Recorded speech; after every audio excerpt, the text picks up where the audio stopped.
Now listen carefully and answer questions 1 to 5. Jack has got lost on his way to Margaret's party. He is phoning her for directions.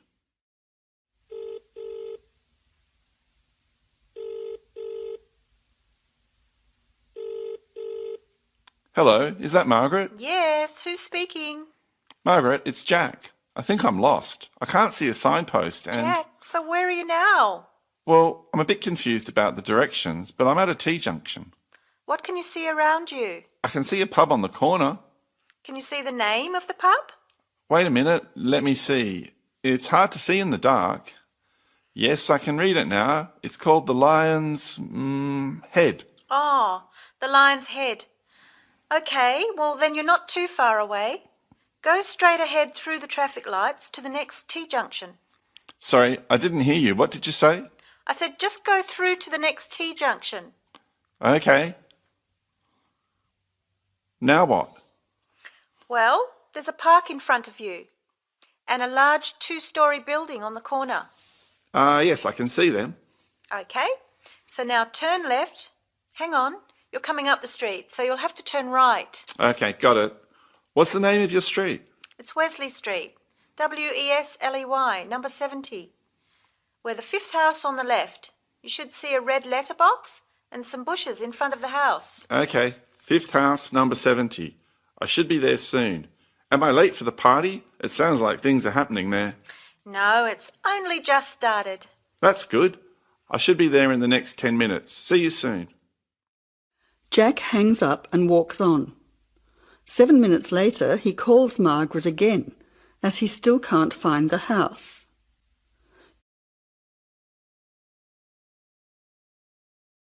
As you listen, answer questions 6 to 10.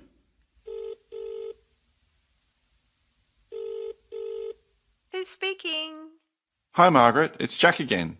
Sorry to bother you. Listen, would you mind doing me a favour? Of course, what? Could you tell Mike I have got his camera? I've tried to send him a text message, but it's not going through. Oh, he's not here yet. Oh dear, he said he'd be there early. He might be lost too. Okay, I'll call him. What's his number? 0482 563379. Oh, so that's 0485.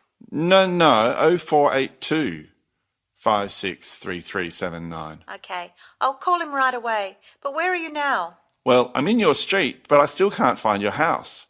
I can't see the numbers very clearly, or a red letterbox. It's pretty dark. I thought you said it was easy to find. Oh, okay, wait there.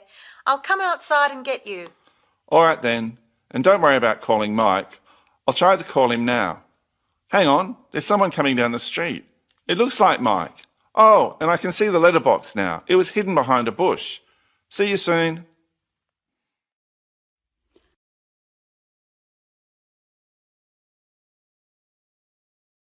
As you listen to the talk, answer questions 11 to 20.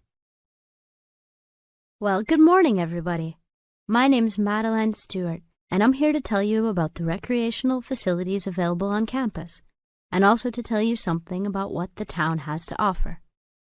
You may already know that your Students' Union membership also includes membership of the Sports Union, which provides a range of sporting and recreational facilities on campus, much the same as those in most British universities. The Sports Union has football, tennis, and cricket teams in local competitions. And really, most sports are catered for in some way on campus, even if they're just social matches. In the building itself, there are fitness classes and a full gym, including weights. The Sports Union can also provide cheap tickets to some major sporting events. And to keep you up to date with everything available, there's a weekly newsletter distributed around the campus. You should check this to find out the names and phone numbers of the contact people for each sport or activity you're interested in. Yes, did you have a question? Yes, apart from what you've just said, does the Sports Union offer individual help in any of its activities, for example, in getting fit and healthy? Yes, we do. The Sports Union has a fitness assessment clinic every Friday, staffed by the resident sports trainer, who can provide advice on the best program for you and refer you to various charts. I'm sure you all realize that for any medical assessment or health problem, you should go to the University Medical Service. The sports trainer can also advise you on a suitable training program using the weights. And now on to Ashbury. For a town of its size, Ashbury has some unusually good leisure and sporting facilities, most of which are near the center of town and easily reached by bus from this campus. There's a new, well, almost new, Olympic-sized swimming pool. That's not quite in the central town area, but it's only a 5-minute walk from the bus stop. Above the pool, there's a high-tech fitness center that any of you more serious fitness lovers would need to check out. Then, in the center of town, there's a sporting complex called the Anderson Center, which contains squash courts and facilities for a number of other indoor sports, such as basketball. And just around the corner from the Anderson Center, in the main street there, is an indoor bowling alley. All of these facilities are listed in the weekly newsletter, so I encourage you all to look through it and... Listen carefully and answer questions 21 to 25. So, you're nearly ready to submit your article to an academic journal, are you? Yes, I think so. I just wanted to go over all the things I need to do before I submit it. And then I wanted to go over the submission process with you. Great. So, firstly, you need to write an abstract. Make sure it's short and concise. Of course. I forgot all about that. And what about key words? Yes, a lot of students overlook this part and just jot down whatever comes to mind. But take some time to make a list of keywords that are accurate and relevant. Okay. Another thing. Could you have a look at my article before I submit it? Absolutely. Actually, at least 2 senior staff members should always read through a final draft before submission. Do you mind if I give it to Professor Johnson to have a look at as well? Not at all. I'd be glad to have the feedback. Do you know which journal you want to submit to yet? Not yet. I have a short list of about 3 that I'm interested in. Make that decision soon, because you'll need to adjust your article so that it matches the style guide of the journal you are submitting to. I bet that can take a while. Yes, but after that you are just about ready to submit. One more thing, you'll have to sign the copyright form, just confirming that it's your own work, and then you're good to go.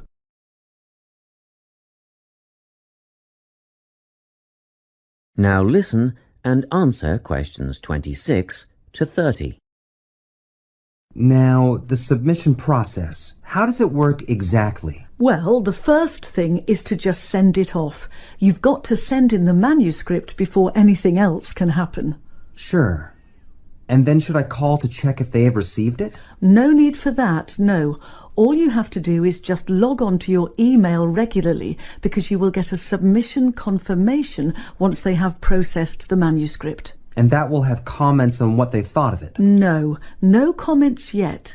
That email is just to let you know they have received it. The next stage is what is known as peer review. This is when experts in the field review your manuscript and decide whether to accept it. They'll never accept me. I'm only a master's student. Don't worry about that, Jeremy. It's all done through a double-blind method. That means that whoever reads your manuscript has no idea whether you are a grad student or a Nobel Prize laureate. They'll only be judging your work, not you. Well, that's good to hear. And then what, once they've made their decision? Well, there are 4 possible outcomes. You might get an acceptance, but a first-off acceptance is very, very rare. Don't pin your hopes on it.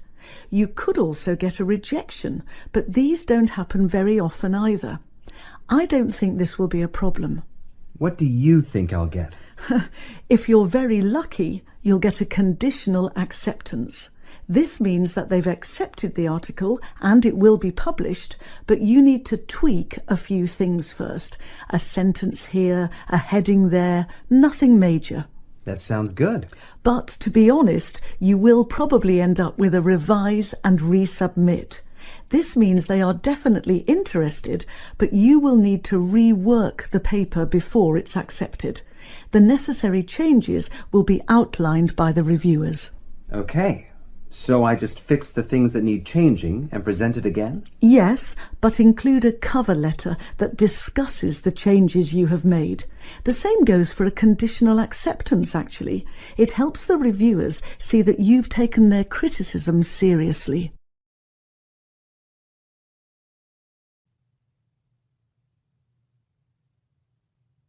Now listen carefully and answer questions 31 to 33. Now, today we're going to be finding out about the most popular sports in the Emerald Isle. That's Ireland, of course. Can you guess what they are? Well, there are these two lesser-played games, a form of rounders and Gaelic handball. But we'll start with one which is perhaps over 3,000 years old, arriving in Ireland with the Celts, some claim. That may be a slight exaggeration, but I consider it to be the fastest field game in the world, and it goes by the name of hurling. Well, that's what it's known as in the English-speaking world anyway. So, what do you have to do? You've got 15 players on a team, one of them the goalkeeper. Each one has a stick called a hurley. Here you are. I've brought mine along. Had it since I was at school. This is what it looks like, and basically you have to get this ball, called a sliotar, that's S-L-I-O-T-A-R, so it's not spelt the way it's pronounced. You hit it into the net for 3 points, or you can hit it over the net for 1 point. The goal looks like the letter H, with the net under the crossbar. The goalie has a bigger stick than the others to help keep the ball out. You can also catch the sliotar and run with it for 4 steps maximum, or bounce it on your stick. Is that clear to you all? I'll be showing you a video a bit later, so you can see what a game actually looks like. You might like to think of it as a mixture of lacrosse, hockey, and baseball. Oh, and it's played by women too, but it goes by the name of camogie in that case.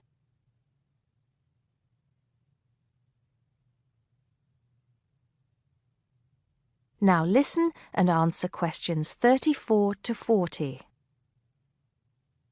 I'll give you a bit of the history, shall I now?